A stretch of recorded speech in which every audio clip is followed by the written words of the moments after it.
Janda miskin itu telah memberi lebih banyak daripada semua orang lain yang memberikan derma. Bapak-bapak, ibu-ibu, saudara-saudari, juga anak-anak, para suster, umat wasi paroki yang Tuhan kasihi.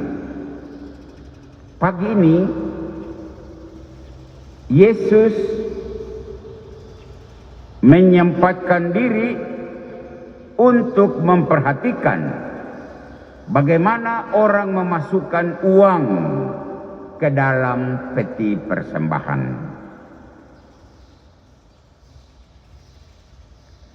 Ada banyak orang yang berpunya, katakanlah orang kaya, ya. Mereka tentu memberi uang banyak. Kita sebutkan sebuah angka, 5 juta. 5 juta itu kalau bandel 100 itu cukup besar. Jadi sangat kentara bahwa uang banyak. Saking tebalnya tidak bisa masuk di lubang itu, jadi coba dibuka slot dulu supaya kasih masuk uang yang bandel 5 juta itu. Bagus. Kemudian ada seorang janda, disebut janda miskin. Dia juga datang dengan uang sudah dilipat-lipat kecil. Ya 1.000 kah, 10.000 kah, agak kritik kumal-kumal juga dia kasih masuk. Ceklok. Selesai. Yang mengherankan adalah kata Yesus kepada murid-muridnya, coba lihat, janda itu memberi lebih banyak daripada orang-orang kaya itu. 10.000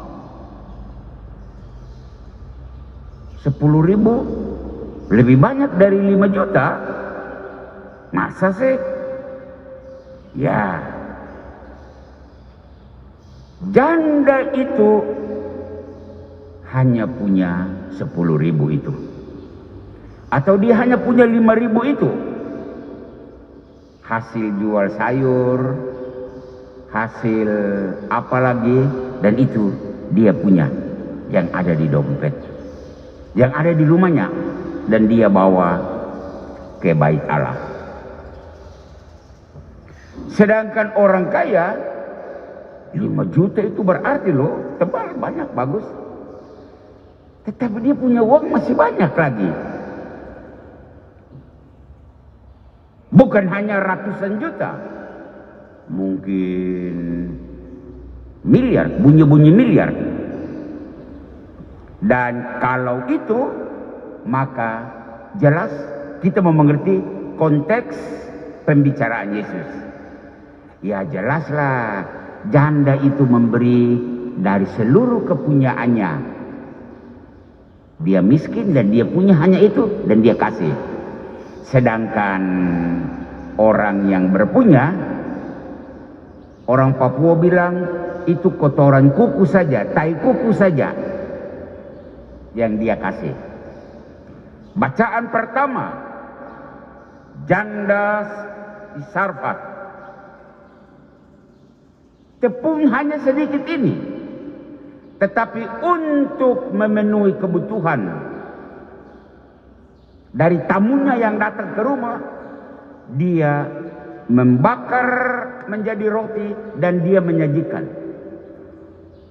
Janda miskin itu memberi dari kepunyaannya.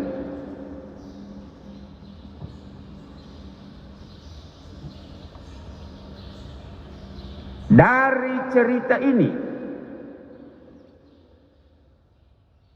kita sebenarnya belajar apa. Sebelum pastor menyampaikan kita belajar apa, pastor mau kasih ingat bacaan yang kedua. Yesus memberikan seluruh dirinya kepada kita sampai nyawanya dia serahkan. Dan nanti saat komuni kita maju ke depan. Bagi yang sudah komuni, kau terima itu pemberian Yesus tanpa kita beli, tanpa kita bayar. Los Yesus memberikan seluruhnya. Dan kalau bacaan pertama kedua Injil kita gabungkan, maka tidak ada kata lain yang pastor mau sampaikan kepada umat. Pemberian dirimu, pemberian apapun darimu, khususnya engkau berikan kepada gereja, hendaknya mengungkapkan dirimu, seluruh dirimu, seperti Tuhan Yesus harus tertuang di dalam pemberian tersebut. Pemberian untuk Tuhan harus diniatkan, direncanakan, seperti Tuhan memberikan dirinya kepada dunia ini. Itu direncanakan, rencana keselamatan sampai dia mengorbankan diri. Nah, antara orang kaya yang tadi kita dengar dan orang miskin tidak ada bedanya. Dalam arti kalau memberi dengan hati penuh dan diniatkan, tergantung niatnya apa. Saya kembali ke cerita tadi orang kaya. Memang orang kaya dia punya harta banyak, tapi dari rumah dia sudah niatkan, dia sudah rencanakan. Memang minggu ini saya mau membawa 5 juta persembahan dari keluarga kami. Ya, diniatkan, direncanakan. Sama dengan janda itu. Saya punya uang ini 5.000, 10.000 ini saya mau kasih ke gereja. Diniatkan, direncanakan. Artinya orang kaya bisa dermawan, bisa pelit, bisa sekakar. Orang miskin bisa dermawan, bisa juga sekakar, pelit. Tergantung pada apa motivasi yang membuat Anda memberi derma. Apakah memberi dengan bebas atau terpaksa? Apakah saudara memberi dengan senyum ikhlas atau mengomel-mengomel? Apakah saudara memberi karena memang sudah diniatkan atau kantong kolektor lewat? Oh iya, ada derma ya? Dan dia mulai cari. Kasih, dompet keluar. Aduh, ini merah-merah. Kasih turun lagi merah-merah dan dia cari yang kecil. Itukah memberi sebagai ungkapan persembahan seluruh diri, atau membeli dari uang sisa beli rokok, sisa belanja di kios tadi sebelum datang ke sini, beli minuman sama anak-anak, lalu ini sisa, mak, ini ada sisa tadi, Novi sudah beli air, ini sisa. Nanti bawa saja Novi, sebentar kasih di derma. Astaga,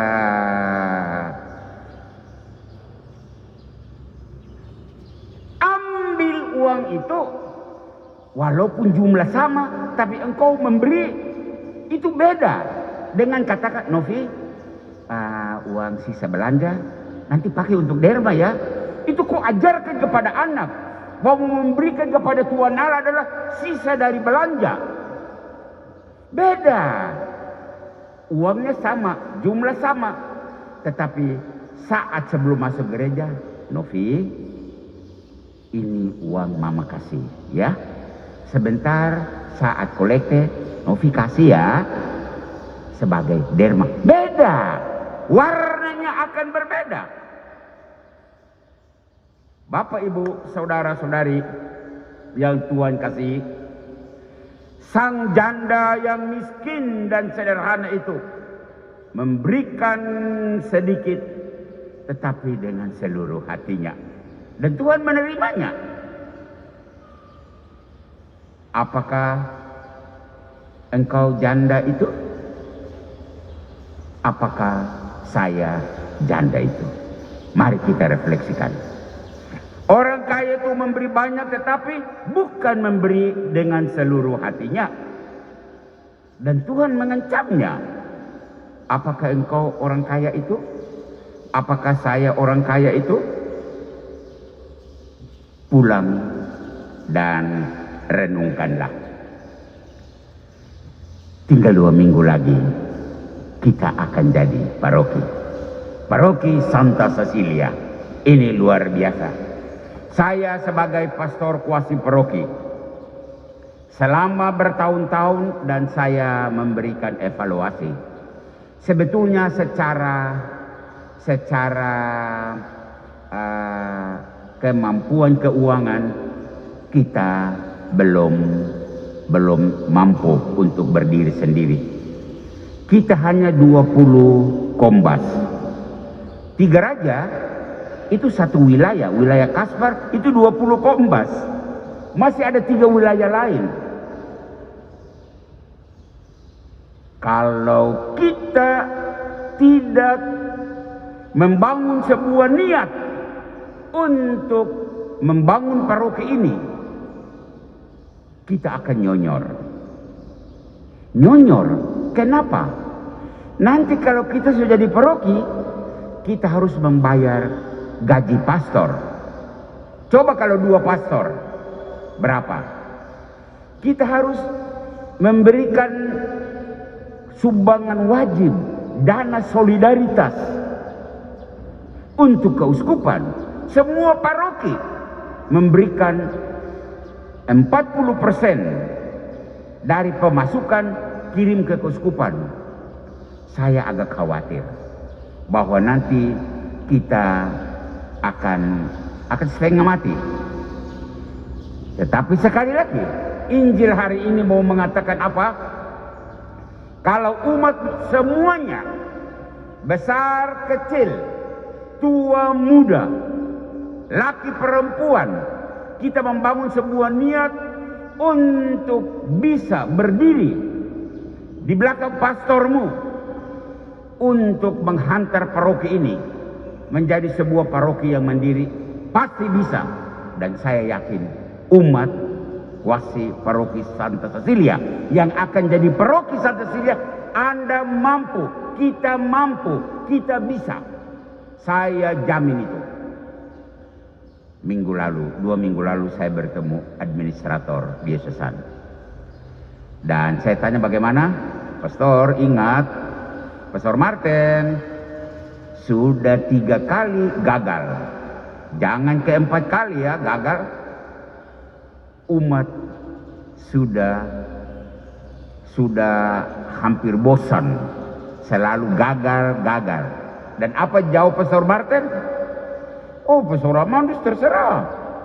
Kalau umat sudah siap, silakan. Dan saya jawab, umat siap. Jadi mari kita menyiapkan diri untuk acara 2 minggu ke depan. Kita jadi paroki dengan keyakinan dasar bahwa entah kita orang kaya dalam Injil itu atau kita janda miskin itu, dalam bacaan pertama dan bacaan yang bacaan Injil, kita memberi dengan kerelaan hati sebagaimana Yesus dalam bacaan yang kedua Dia memberikan seluruh apa yang menjadi miliknya untuk umat manusia sebagai ketaatan kepada Bapanya di surga. Tuhan memberkatimu, Tuhan memberkati seluruh umat Wasi Paroki Santa Cecilia dalam tahap terakhir menuju ke paroki. Amin. Kita hening sejenak.